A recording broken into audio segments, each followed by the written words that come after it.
Hello my dear students, welcome back to new session on editorial analysis and as always हम शुरू करेंगे vocabulary से ताकि आप अपने एडिटोरियल को और बेहतर तरीके से समझ सको। लेकिन आज वोकैब से भी पहले मैं आपको कुछ बताना चाहती हूँ, कुछ दिखाना चाहती हूँ कि क्यों आप लोगों के सेशंस थोड़े से डिले हो रहे हैं या कभी कभी कुछ सेशंस मिस हो रहे हैं। I have this kind of an injury, यहाँ पे आप देख सकते हैं थोड़ा सा ड्रॉस लग सकता है, but yes I have this kind of an injury और माई लेग, जिसकी वजह से थोड़े से आपके सेशंस में डिले हो रहा है, but I am trying my best to come up with every session, right. चलिए शुरू करते हैं आज का सेशन। अनइक्विवोकली, अनइक्विवोकल का मतलब होता है बिल्कुल स्पष्ट, बिल्कुल क्लियर, बिना किसी डाउट के, कोई शक ही नहीं, बेशक। अनइक्विवोकल बेशक, ठीक है। अब देखिए, अनइक्विवोकल इज क्लियर, ठीक है।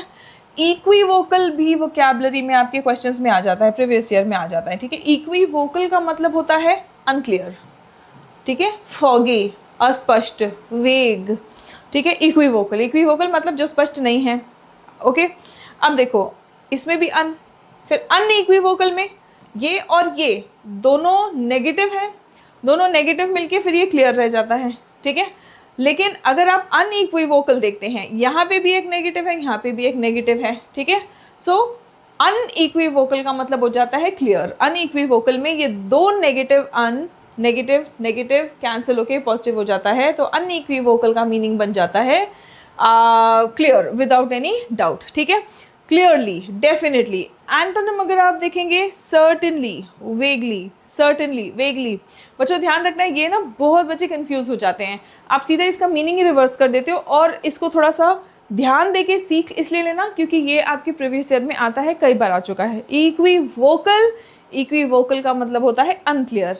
अनइक्विवोकल, तो अनइक्विवोकल में आप देखेंगे एक अन इधर है, एक अन इधर है, ये माइनस हो गया है ना, तो अनइक्विवोकल का मतलब होता है क्लियर। अनइक्विवोकल बिल्कुल बिना किसी शक के, विदाउट एनी डाउट, ठीक है। और अनइक्विवोकल का स्पेलिंग भी एक बार सभी बच्चे कमेंट करके मुझे बता देंगे, राइट। चलिए शुरू करते, कंटिन्यू करते हैं। एंटोनिम्स देखेंगे, अनसर्टेन या फिर वेगली। द आरबीआई अनइक्विवोकली मतलब क्लियरली, The RBI unequivocally मतलब clearly chose growth over inflation। growth यानी कि वृद्धि, प्रगति, प्रोग्रेस। सो RBI ने क्या चूज़ किया कि भाई महंगाई ज़रूरी होती है इकोनॉमी के लिए, लेकिन महंगाई से ज़्यादा ज़रूरी है वृद्धि, ग्रोथ, आगे बढ़ना, ठीक है। पेरेनियल, हमने ज्योग्राफी में पढ़ा है पेरेनियल रिवर्स। पेरेनियल रिवर्स वो रिवर्स होते हैं जिनमें साल भर पानी बहता है, साल भर पानी बहता है। एवर लास्टिंग है ना, लास्टिंग, एवर लास्टिंग, ए एंडिंग वर्ड है, एडजेक्टिव है, ठीक है। सो लास्टिंग या फिर existing for a long time. Synonym देखेंगे एवर लास्टिंग या परसिस्टेंट। सिनोनिम में आप देखेंगे एवर लास्टिंग, परसिस्टेंट। एंटोनिम क्या होगा, टेम्पररी, शॉर्ट लिव्ड, ठीक है। Inflation is a perennial concern for economists, ठीक है। अगर आप इकोनॉमिस्ट्स की बात करेंगे सो उनको इन्फ्लेशन हैंडल करना एक पेरेनियल प्रॉब्लम है, हमेशा प्रॉब्लम ये रहता ही है। It is a long standing problem. Inflation थोड़ा सा अच्छा होता है, थोड़ा इन्फ्लेशन अच्छा होता है, लेकिन जब इन्फ्लेशन बहुत ज़्यादा बढ़ने लग जाता है तो ये एक प्रॉब्लम बन जाता है, ठीक है। Little inflation is good for the economy, but beyond that level it is always harmful. So ये एक कंसर्न है, चिंता है इकोनॉमिस्ट्स के लिए, ठीक है। सबड्यूड, सबड्यूड का मतलब क्या है, वर्ब का V3 फॉर्म है ये, रिड्यूस्ड इंटेंसिटी, है ना। किसी चीज़ की तीव्रता कम कर दी जाए, उसे कमज़ोर बना दिया जाए, उसको रोक दिया जाए, है ना, तो वो सबड्यूड होता है। रिस्ट्रेन्ड या फिर सॉफ्टेंड। एंटोनिम क्या होगा, इंटेंस या फिर विगरस। विगरस का पार्ट ऑफ स्पीच क्या होगा, एक बार बताएंगे आप। देखिए, विगर इज अ नाउन, ठीक है। OUS लग गया है, पार्ट ऑफ स्पीच क्या है, कमेंट करके बताइए। रिटेल इन्फ्लेशन शोज अ सबड्यूड ट्रेंड। रिटेल इन्फ्लेशन क्या दिखा रहा है, एक सबड्यूड यानी दबा हुआ सा, कमज़ोर सा ट्रेंड दिखा रहा है।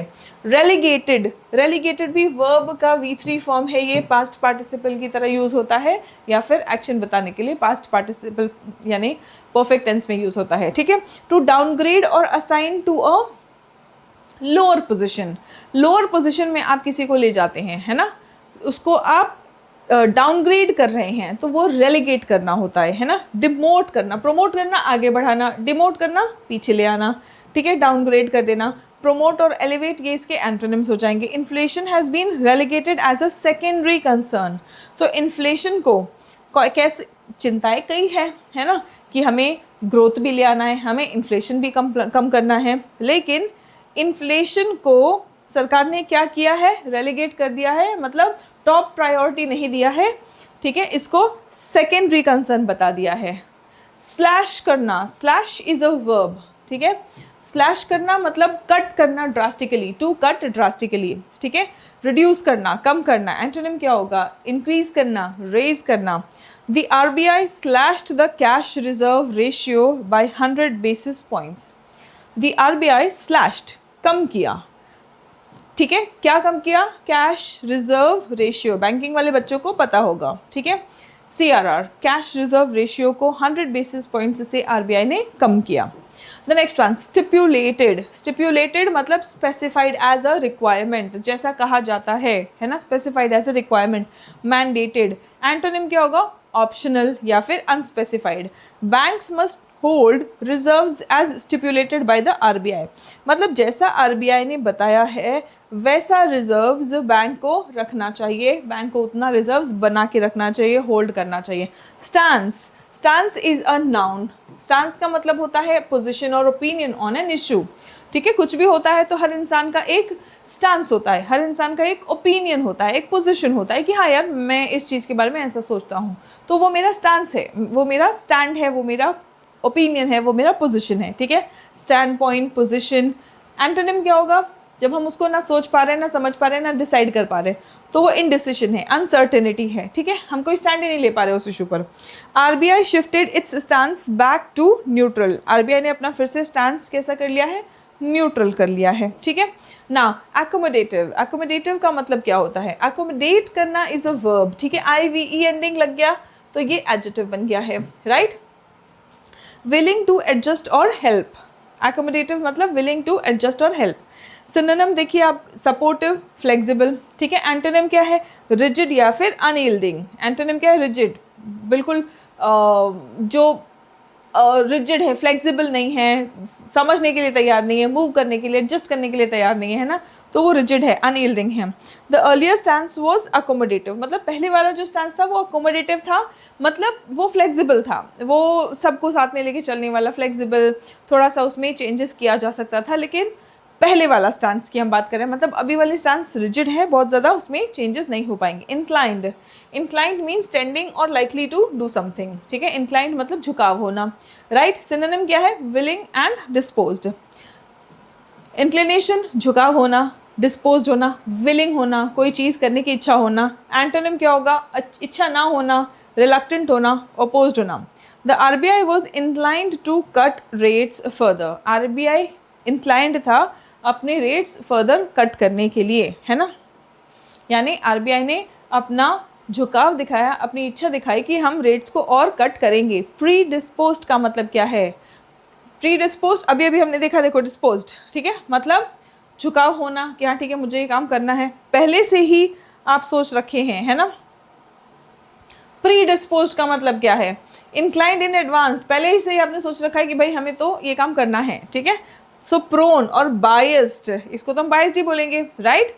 जैसे मान लीजिए कि मैं आपसे मिलने से पहले ही मैं सोच ली हूँ कि ठीक है आप ऐसे ऐसे स्टूडेंट हैं, ठीक है, तो अच्छा सोचो बुरा सोचो जो भी हो, मैंने पहले से ही सोच रखा है, ठीक है। आपसे मिलने के बाद अगर मैं सोचूं कि हाँ असेस करूं, सो वो डिस्पोज्ड होगा, मेरा एक इंक्लिनेशन होगा कि नहीं यार ये स्टूडेंट बहुत अच्छा है ना, लेकिन पहले से मैंने सोच लिया कि हाँ ये स्टूडेंट बहुत अच्छा है, तो वो बायस हो गया, राइट। हो सकता है कि कोई स्टूडेंट और उससे अच्छा हो, right, that's just an example, okay। so predisposed, वहाँ पे predisposed bias हो जाता है, ठीक है। disposed is of course मतलब कोई चीज़ कॉन्क्रीट आप देख रहे हैं और उसके बाद में आपने कुछ इंक्लिनेशन दिखाया है probably, है ना। so resistant है, unlikely है, ये सब इसके antonyms हैं। RBI is predisposed to raise rates if inflation spikes, मतलब RBI ने पहले ही सोच रखा है कि भाई अगर इन्फ्लेशन बढ़ा तो हम क्या करेंगे, हम रेट्स को बढ़ा देंगे। To raise rates if inflation spikes, spike करना मतलब इंक्रीज होना, ठीक है। नाउ साउंड, अब साउंड का मतलब क्या है, हम मुझे पता है आप सब साउंड का मतलब तुरंत समझते हैं आवाज़, ठीक है, लेकिन वो noun form of the verb of the word sound है, ठीक है।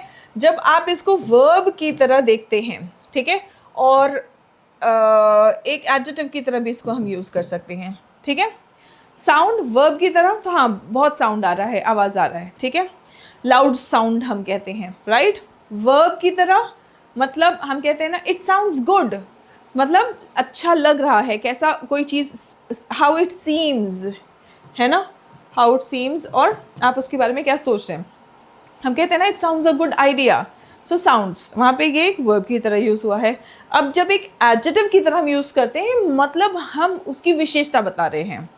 अब किसी पर्सन को, किसी डिसीजन को, किसी आइडिया को अगर आप साउंड सजेशन बोल रहे हैं, साउंड आइडिया बोल रहे हैं, साउंड पॉलिसी बोल रहे हैं, है ना, तो उसका मतलब लॉजिकल एंड सेंसिबल हो गया। उसका मतलब क्या हो गया? Logical and sensible. The timing of RBI's decision is sound. इसका मतलब क्या हो गया कि आरबीआई का जो डिसीजन का टाइमिंग है वो साउंड है, यानी लॉजिकल और सेंसिबल है, ठीक है, रीजनेबल है, स्ट्रॉन्ग है। एंटोनिम क्या हो जाएगा? वीक और इलॉजिकल। एंटोनिम क्या हो जाएगा? वीक और इलॉजिकल। प्रीएम्प्टिव, पहले ही खाली कर देना, आप ऐसे याद रखने की कोशिश करो। प्रीएम्प्टिव मतलब पहले ही किसी चीज़ को टैकल, किसी प्रॉब्लम को टैकल करने के लिए तैयारी कर लेना, ठीक है। Take measure before something happens, कोई चीज़ घटित हो उसके पहले ही आपने सोल्यूशन निकाल लिया है, ठीक है, आपको पता है कि हाँ ठीक है ये होने वाला है तो उसका सोल्यूशन पहले निकाल लो। प्रिवेंटिव, प्रिवेंटिव हम कहेंगे उसको, पहले हम प्रिवेंट कर लिया या प्रिकॉशन ले लिया हमने, है ना। सो रिएक्टिव क्या है? कोई चीज़ घटित होती है फिर उसके बाद में जो तुम अपना रिएक्शन देते हो, है ना, तो वो रिएक्टिव है। बिकॉज कोई भी एक्शन होने के बाद आप अपना जो इमोशन है वो एक्सप्रेस कर रहे हैं, या जो अपनी प्रतिक्रिया दे रहे हैं बेसिकली, है ना। डिलेड है वो, अगर कोई भी एक्शन घटित होने के पहले या कुछ भी घटित होने के पहले आपने स्टेप ले लिया तो वो प्रीएम्प्टिव है। क्या है वो? प्रीएम्प्टिव है, प्रिवेंटिव है, ये प्रिकॉशनरी है।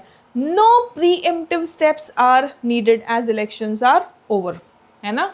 तो इलेक्शंस खत्म हो गए हैं तो प्रीएम्प्टिव स्टेप्स की ज़रूरत नहीं है, मतलब पहले ही किसी चीज़ को रोक देने की ज़रूरत नहीं है। No preemptive steps are needed, मतलब उनकी ज़रूरत नहीं है, ठीक है। Outlay, what do we mean by outlay? अच्छा, प्रीएम्प्टिव का पार्ट ऑफ स्पीच क्या होगा? आई वी एंडिंग वर्ड है बच्चों, प्रीएम्प्टिव का पार्ट ऑफ स्पीच बता देंगे, ठीक है। Now coming to the next one is outlay. Outlay means an amount of money spent, ठीक है। Outlay is an amount of money spent. Expenditure basically expense, ठीक है। एंटोनिम आप देखेंगे सेविंग और इनकम। सेंटेंस देखिए, government outlay on capital has peaked. Government का outlay जो है ऑन कैपिटल पीक किया है, मतलब बिल्कुल हाईएस्ट लेवल पे है। Government outlay on capital has peaked, ठीक है। On the same page, on the same page का मतलब क्या होता है? In agreement. Being on the same page means agreement में होना, सहमत होना। इन द सेम बोट का मतलब क्या होता है? सेम सिचुएशन में होना, ठीक है। In the same boat, on the same page मतलब अग्रीमेंट होना। इन द सेम बोट का मतलब होता है सेम सिचुएशन में होना, सिमिलर सिचुएशन में होना, सेम सिचुएशन और सिमिलर सिचुएशन में होना, ठीक है। सिनोनिम है अग्रीइंग और अलाइंड। डिसअग्रीइंग और कॉन्फ्लिक्टेड मतलब असहमत होना या फिर कॉन्फ्लिक्ट में होना। The RBI and government are on the same page, मतलब आरबीआई और गवर्नमेंट जो है वो सेम पेज पर है, मतलब सहमत है। जो भी स्टेप्स लिया जा रहा है, जो भी काम किया जा रहा है, तो उनकी आपसी सहमति में हो रहा है, ठीक है students. Now we have our application on Google Play Store, Serene Pathshala. अगर आप किसी भी गवर्नमेंट एग्जाम्स की तैयारी कर रहे हैं और अगर आपके एग्जाम्स में इंग्लिश सेक्शन है तो उसके लिए तैयारी करने के लिए आपके पास है कंप्लीट इंग्लिश फाउंडेशन बैच, ठीक है। 3 मंथ्स, 6 मंथ्स, 12 मंथ्स, जैसे भी आपके एग्जामिनेशन का या आपके प्रिपरेशन का टाइमलाइन है, आप उसके अकॉर्डिंग बैचेस ले सकते हैं। You already have discount on the application, but additional discount अगर आप कोड न्यू यूज़ करेंगे तो आपको मिल जाएगा, ठीक है।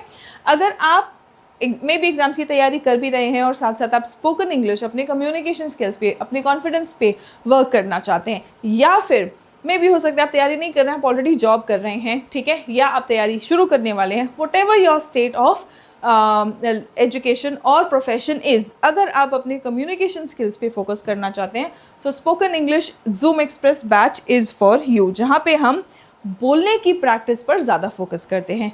यहाँ पे हम नॉलेज पर्सपेक्टिव, क्योंकि हमें एग्ज़ाम क्रैक करना है ना, नॉलेज पर्सपेक्टिव पे फोकस करते हैं, जहाँ पे 200+ आवर्स का आपको सेशंस मिल जाएगा। ठीक है ना, सेम पेज मतलब अग्रीमेंट में होना, right. Okay, students, before I proceed with this, I really want to discuss a small thing with all of you. Me being a female teacher, मैंने कुछ प्रॉब्लम्स फेस किए हैं। ठीक है, शादी नहीं हुई, शादी कब करेंगी, शादी कब करेंगे, शादी नहीं हुई, अरे अभी शादी नहीं हुई, शादी कब करेंगे, शादी कब करेंगे, भाई अब शादी हो गई, शादी कब कर लिया, शादी कब कर लिया, मैम मोटे हो गए हो, मोटे हो गए हो। बच्चों, आप लोगों को टीचर मोटा हो पतला हो इससे क्या फ़र्क पड़ता है? Tell me seriously, should that matter? And shockingly I have not seen students commenting on male teachers कि आप मोटे हो गए हैं, पतले हो गए हैं, फलाना हो गए हैं, ढिमकाना हो गए हैं। मतलब हाउ डज़ दैट मैटर? अगर मैं आपको पढ़ा रही हूँ और अगर आपको हेल्प मिल रहा है, that's the purpose, that's the relation of a student and a teacher, right. And you know, मतलब आप लोग सजेशंस लेके आ रहे हैं, I really appreciate your concern. कुछ बच्चे वाकई में कंसर्न होते हैं कि मैम आपको क्या हो गया है। ठीक है, तो भाई हो क्या गया है? कुछ नहीं हो गया है, सब कुछ बिल्कुल नॉर्मल है। ठीक है, I have had a C-section, I have had a baby, तो इतनी मेजर सर्जरी होती है। मेजर सर्जरी के बाद डॉक्टर्स जब बोलेंगे तब हम एक्सरसाइज वगैरह शुरू करेंगे। ठीक है, तो आप लोग सीरियसली मतलब इन सब चीज़ों पे प्लीज़ कमेंट मत किया करो। It's really hurting and it's really disrespectful. Imagine आप, मतलब अगर आप बोल रहे हैं कि मैम आप मोटे हो गए, तो इसका मतलब ये है कि आपको मतलब बिल्कुल अच्छा दिखने वाला, मतलब एकदम क्या टीचर हैं हम पढ़ा रहे हैं भाई, हम मॉडलिंग थोड़ी कर रहे हैं। आपको क्या चाहिए? कोई मॉडल चाहिए पढ़ने के लिए? सो प्लीज़ बच्चों ये सब कमेंट मत किया करो। It is hurting as well as, and hurting से ज़्यादा, मतलब चलो ठीक है मुझे तो आदत हो गई है, it's more disrespectful as a teacher, it is more disrespectful. So please don't do that, okay. और आप अपनी मदर्स का सोच के कि आपकी मम्मी ने भी ये प्रोसेस गो थ्रू किया होगा तभी आपको इस दुनिया में लाया है, तो अपनी मदर्स का सोच के दुनिया में और भी जो लेडीज़ हैं और मदर्स हैं, प्लीज़ रिस्पेक्ट देम। ठीक है, that's the minimum thing that you can do. चलिए शुरू करते हैं हम अपना सेशन।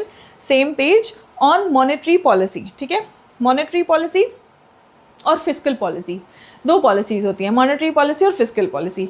जो स्टेट सिविल सर्विसेज के लिए या UPSC के लिए या बैंकिंग के लिए जो बच्चे तैयारी कर रहे हैं, एंड एक्सपेक्ट ऑफकोर्स SSC वाले भी बता सकते हैं। क्या आपको फ़र्क पता है मॉनेटरी पॉलिसी और फिस्कल पॉलिसी के बीच में? अगर पता है तो कमेंट करके मुझे बताइएगा। ठीक है, एंड उसी के साथ साथ ये भी बता दीजिएगा कि आप किस एग्ज़ाम की प्रिपरेशन कर रहे हैं। जो भी बच्चे सेशन देख रहे हैं, ठीक है, आप ज़रूर बताइएगा कि आप किस एग्ज़ाम की प्रिपरेशन कर रहे हैं। चलिए आज का इकोनॉमिक पैसेज है, ज़रा समझते हैं। On monetary policy, the RBI the government. ठीक है, the RBI the government, monetary policy. The RBI and the government are now aligned. Aligned है मतलब सेम पेज में है। ठीक है, सहमत है। किस बात के लिए सहमत है? On boosting growth, on boosting growth. The Reserve Bank of India Monetary Policy Committee's decisions on Friday show. ठीक है, तो RBI के जो मॉनेटरी पॉलिसी कमेटी के जो डिसीजंस हैं, जो फैसले हैं, वो क्या दिखाते हैं? Show that the central bank is now unequivocally, unequivocal मतलब क्लियरली सेंट्रल बैंक क्या चूज कर रहा है? Choosing growth in the perennial growth inflation trade off. ठीक है, तो trade off, what do we mean by trade off? Trade off मतलब एक हाथ दे एक ले, है ना। इट्स काइंड ऑफ, अगर आपको कुछ पाना है तो कुछ खोना पड़ेगा, अगर आपको सक्सेस चाहिए तो आपको मेहनत करना पड़ेगा, अपनी नींद खोनी पड़ेगी, ठीक है, अपना आराम खोना पड़ेगा, आपको मेहनत करना पड़ेगा, राइट। सो ये ट्रेड ऑफ हो गया, राइट। अगर आपको आराम चाहिए तो आपको अपने सपने खोने पड़ेंगे, आपको अपने अगर आपको कंफर्ट आप चूज़ कर रहे हैं तो अपने सपने, आपको अपने गोल्स, अपनी सिलेक्शन सब खोना पड़ेगा। ये ट्रेड ऑफ है। ठीक है, तो ये ट्रेड ऑफ को क्या बोल रहे हैं? कौन से ट्रेड ऑफ को? ग्रोथ की बात करें, ग्रोथ और इन्फ्लेशन का ट्रेड ऑफ होता है। ठीक है, अब ग्रोथ और इन्फ्लेशन ट्रेड ऑफ पेरिनियल है। पेरिनियल मतलब लॉन्ग लास्टिंग है, हमेशा ये चलते रहने वाला कि ग्रोथ और इन्फ्लेशन वाला ट्रेड ऑफ है। ठीक है ना, this is the correct approach at this time. अब यहाँ से आपको इस पैसेज का टोन पता चल जाता है बच्चों, और मतलब पहले भी पता चलेगा ऑन द सेम पेज, ठीक है, लेकिन यहाँ से एकदम क्लियरली सटीक तरीके से अगर आप टोन नहीं पहचान पा रहे हैं, यहाँ तक बिल्कुल क्लियरली पता चल जाएगा। This is the correct approach. अगर मैं आप कुछ एक्शन कर रहे हैं, मैं बोलूँ ये बिल्कुल सही कर रहे हो, है ना, तो मैं क्या कर रही हूँ, मैं आपसे सहमत हूँ, आपके एक्शन से सहमत हूँ, है ना। So this is the correct approach at this time. जो भी ये एडिटोरियल लिख रहे हैं उनका टोन कैसा है, वो इस पैसेज में दिए गए एक्शंस से सहमत हैं, ठीक है। हम चलो टोन ऑप्शंस में जब आएगा तब हम देखेंगे। हमने देख लिया कि पॉजिटिव है, ऑप्टिमिस्टिक है ना। The first major decision was to cut the repo rate by 50 basis points to 5.5, ठीक है। It comes on the back of 2 cuts of 25 basis points each in February and April, with the latest retail inflation coming in at a 69-month low, ठीक है, with the latest retail inflation coming in at a 69-month low and generally exhibiting a subdued trend, है ना। तो कैसा trend दिखा रहे हैं, दबा हुआ सा, कमज़ोर सा ट्रेंड दिखा रहा है inflation. Price stability has now been relegated, कि प्राइस स्टेबल रहे, इस चीज़ को क्या कर दिया गया है, रेलीगेट कर दिया है, मतलब सेकेंडरी कंसर्न दे दिया है कि भाई प्राइस स्टेबल रहे, इसको हम बाद में देखेंगे, ठीक है। थोड़ा बहुत प्राइस बढ़ेगा भी तो चल जाएगा, अभी हमें ग्रोथ पे फोकस करना है, इकोनॉमी को और नेक्स्ट लेवल पे लेके जाना है, ठीक है। These rate cuts will once the banks transmit them to borrowers, मतलब देखो जब आरबीआई रेट कट करता है ना, आरबीआई जो भी डिसीजन लेता है फिर वो कौन इम्प्लीमेंट करता है, बैंक्स, ठीक है। और फिर वो बैंक्स जो भी रेट कट हो, है ना, जो आपका इंटरेस्ट रेट बढ़ता है घटता है ना, जो भी चीज़ होता है, फिर वहाँ पे आ जाता है आपके बोरोअर्स, यानी कि हम लोग। हम किससे पैसे लेते हैं, हम बैंक से पैसे लेते हैं, है ना। बैंक को जब भी पैसे की ज़रूरत है तो हमें जो पैसे देने हैं उसका रेट वगैरह क्या है, वो कौन डिसाइड करता है, बैंक डिसाइड करता है। जब बैंक को पैसों की ज़रूरत होगी तो वो किसके पास जाएगा, वो आरबीआई के पास जाता है, ठीक है। तो बैंक को क्या रेट पड़ेगा वो आरबीआई डिसाइड करता है। सो अब आप देखें यहाँ पे ये चेन आपको यहाँ देखने मिलेगा। दीज रेट कट्स, ये जो रेट कट आरबीआई ने किया है, will once the banks transmit them to borrowers, यानी कि बैंक्स जब बोरोअर्स तक ट्रांसमिट कर देंगे ये rate cuts, will make it cheaper for companies and consumers to borrow, है ना। रेट कट किया है तो कंपनीज और कंज्यूमर्स जो भी लोन लेते हैं बैंक से, उनके लिए लोन्स सस्ते हो जाएंगे, है ना। Cheaper for companies to borrow मतलब आप उधार ले रहे हैं, ठीक है, टू इन्वेस्ट एंड परचेस। अब कंपनीज या लोग क्यों उधार लेते हैं, किसी को घर लेने के लिए, किसी को गाड़ी लेने के लिए, कोई काम करने के लिए, है ना, कोई बिजनेस स्टार्ट करने के लिए, किसी का बिजनेस चल रहा है तो बिजनेस को और बढ़ाने के लिए, है ना। सो आप क्या कर रहे हैं, आप इन्वेस्ट कर रहे हैं या फिर आप कुछ परचेस कर रहे हैं, right.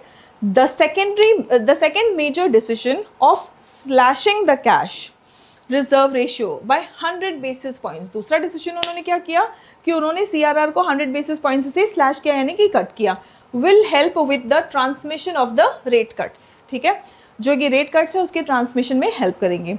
The less that banks have to keep with themselves as stipulated by the cash reserve ratio. Cash reserve ratio क्या होता है हमें पता है, ये वो रेशियो है, वो अमाउंट है जो आरबीआई बैंक्स को बोलता है कि इतना तो अपने पास बना के रखना है, ठीक है। So as stipulated by the cash reserve ratio, तो कैश रिजर्व रेशियो जो भी बता रहा है उसके अकॉर्डिंग जितना कम बैंक्स को अपने पास रखना पड़ेगा उतना ही ज़्यादा उनके पास अमाउंट है ना कि अब वो कस्टमर्स को दे सके, वो बोरोस को दे सके, the more they can lend out, ठीक है। मान लीजिए कि बैंक के पास 100 रुपये है, CRR कितना है, CRR अगर मान लीजिए कि CRR 5 है, ठीक है, 5 पॉइंट्स है, तो इसका मतलब आरबीआई बैंक्स को क्या बोल रहा है कि भाई इतना तो तुम अपने पास रखो, सारा पैसा नहीं दे देना है बोरोवर्स को, ठीक है। जब इसको कम कर दिया, जब हमने इसको कम किया, ये 100 बेसिस पॉइंट्स से कम किया है, ठीक है, we are just considering random numbers, ठीक है। तो अगर हमने इसको कम किया तो ये कितना बोरो कर सकते हैं, 95 ये लोन कर सकते हैं, कस्टमर्स को और कंपनीज को दे सकते हैं, बोरोवर्स को दे सकते हैं। जब आरबीआई ने बोला कि नहीं तुम 5 रुपये नहीं, तुम अपने पास खाली 4 रुपये रखो, तो अब ये अमाउंट बढ़ गया ना, अब बैंक्स थोड़ा और दे सकते हैं, ठीक है, बोरोवर्स को और कंपनीज को दे सकते हैं। आप समझिए, ये थोड़ा सा टेक्निकल है तभी आप समझ पाएंगे इसको, ठीक है। The more they can lend, just read this sentence again, the less that banks have to keep with themselves, banks को जितना कम अपने पास पैसा रखना पड़ेगा, एज स्टिपुलेटेड, कितना पैसा, as stipulated by the cash reserve ratio, the more they can lend out, उतना ही ज़्यादा वो लोन कर सकते हैं, ठीक है। And now at lower rates, और अब जो लोन मिलेगा भी वो लोअर रेट्स पे मिलेगा, ठीक है। इट इज़ वर्थ नोटिंग, ध्यान देने योग्य है, however that the central bank has again change it's stands, ठीक है। अब सेंट्रल बैंक ने अपना स्टैंड फिर से चेंज कर दिया है, ये ध्यान देने योग्य है। In April it had moved from being neutral, अप्रैल में उनका स्टैंड कैसा था, न्यूट्रल था, ठीक है, टू बीइंग अकोमोडेटिव, न्यूट्रल से वो थोड़े फ्लेक्सिबल हो गए थे, है ना। अब indicating that it was inclined to cut rates further, जिससे लोगों को लगा कि रेट कट और ज़्यादा होगा, ठीक है। It has now moved back to neutral, ठीक है। अब अकोमोडेटिव से वो फिर से न्यूट्रल पे आ गए हैं, ठीक है। पहले अकोमोडेटिव थे, मतलब हमें लगा कि हाँ ठीक है चलो रेट कट हो आएगा, अब अकोमोडेटिव से फिर से न्यूट्रल पे आ गए हैं, मतलब रेट कट होने की उम्मीद कम है, ठीक है। Meaning more rate cuts in the short term are unlikely, मतलब पॉसिबल अभी नहीं है शॉर्ट टर्म में, unless growth falls well short of expectations, ठीक है, जब तक ग्रोथ एक्सपेक्टेशंस पूरी नहीं कर पा रहा है, ठीक है। This is a sensible stand to take, क्या कहा जा रहा है कि ये एक सेंसिबल स्टैंड है। फिर से तुम्हें अपने ऑथर के टोन के बारे में पता चल रहा है ना। ऑथर क्या बोल रहा है, ये समझदारी वाली चीज़ है, समझदार वाला डिसीजन या ओपिनियन है जो स्टैंड लिया गया है, ठीक है। Given the vast uncertainties that the Indian and the global economies are facing, ठीक है। उन्होंने क्यों बोला कि ये सेंसिबल है, कि वास्ट अनसर्टनिटीज़, बहुत सारी अनिश्चितताएं हैं जो इंडियन और ग्लोबल इकोनॉमीज अभी फेस कर रहे हैं। The neutral stand also means that the RBI is equally predisposed, और न्यूट्रल स्टैंड ये भी दिखा रहा है कि आरबीआई पहले से ही सोच रखा है to raise rates again, rates वो फिर से बढ़ाएगा, आरबीआई ने पहले ही सोच रखा है, in the event of an unforeseen and sustained spike in prices, ठीक है। अगर अनफोर्सीन मतलब कोई अनफोर्सीन या सस्टेन्ड स्पाइक इन प्राइसेस, अगर प्राइसेस और बढ़ते जाएंगे तो फिर से वो रेट कट्स के बारे में सोचेगा, वो पहले ही सोच रखा है। The monsoon is yet to fully play out after all, monsoon अभी फुल्ली अपना कहर दिखाना या अपना एक्शन दिखाना फुल्ली अभी शुरू नहीं किया है। इससे क्या पता चलेगा, मॉनसून की बात क्यों की जा रही है, बिकॉज ऑब्वियसली मॉनसून, हम एक एग्रीकल्चरल इकोनॉमी है तो मॉनसून टोटली एग्रीकल्चर के ऊपर डिपेंडेंट होता है ना, सॉरी एग्रीकल्चर टोटली मानसून के ऊपर डिपेंडेंट होता है। So the monsoon is yet to fully play out after all, the timing of these decisions is sound, क्या कहा जा रहा है कि इन डिसीजंस का जो टाइमिंग है वो साउंड है, ठीक है। इन्फ्लेशन इज लो, इन्फ्लेशन महंगाई लो है, not likely to jump any time soon, मतलब एकदम से अभी जल्दी में ही नहीं बढ़ने वाला है, जंप नहीं करने वाला है। If current factors remain unchanged, अभी जो फैक्टर्स है वैसे ही चलते रहे तो इन्फ्लेशन ऐसा नहीं है कि अचानक से बहुत ज़्यादा बढ़ेगा, ठीक है। Further there are no major elections now, अभी कोई इलेक्शन वगैरह भी नहीं आ रहा है क्योंकि उससे भी चीज़ों पर असर, प्राइसेस वगैरह पे असर पड़ता है, ठीक है। Now that would otherwise have necessitated a pre-emptive strong grip on price levels, है ना। तो जब भी इलेक्शंस आने वाला होता है तो प्रीएम्प्टिव मतलब पहले ही रोकने का या कंट्रोल करने का, strong grip on price levels, price levels पे पहले ही रोक लगाने के लिए एक स्ट्रॉन्ग ग्रिप हो जाता है, प्रीएम्प्टिव एक्शन लिया जाता है पहले ही, ठीक है। On the other hand growth is lower than it could be, ठीक है, ग्रोथ जो है वो जितना होना चाहिए या जितना हो सकता था उससे कम है।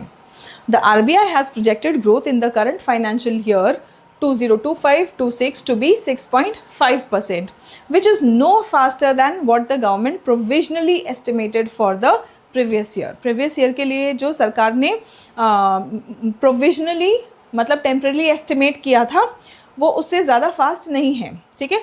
Fiscal policy in terms of government spending has reached the limit of the stimulus it can provide. Fiscal policy जो है in terms of government spending, government कितना स्पेंड कर रहा है उसके टर्म्स में फिस्कल पॉलिसी जो है अपने लिमिट तक पहुंच गया है कि जितना वो प्रोवाइड कर सकता है।